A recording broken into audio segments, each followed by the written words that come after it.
शबनम खाला ने परिंदों को बताया कि जब वो पहली बार इस इलाके में आई थीं तो यहाँ सर्निंग्स थी, मगर शदीद बारिशों के बाद जंगल बदल गया, इसलिए ये जगह सबके लिए नहीं थी।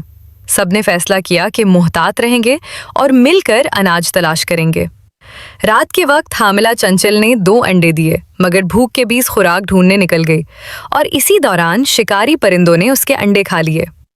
सुबह सबको इस हादसे का इल्म हुआ और सब समझ गए कि वो खतरे में है। इसके बावजूद सब ने हिम्मत ना हारी और अनाज तलाश किया। अगली रात एक और हमला हुआ, मगर पहरे की वजह से शिकारी भाग गए। लारी ने होशियारी से एक मंसूबा बनाया जिससे शिकारी परिंदे आपस में लड़ पड़े और जख्मी हो गए। हालात को खतरनाक देखकर सब परिंदों ने फैसला किया कि वो उस जंगल को छोड़कर अपने असल जंगल वापस जाएंगे, मगर अपने कद्दू के घर साथ ले जाएंगे। आखिरकार सब महफूज अपने जंगल पहुंच गए और ये सबक मिला कि चाहे कितनी भी मुश्किल क्यों ना आए, इत्तेहाद, होशियारी और अपना घर सबसे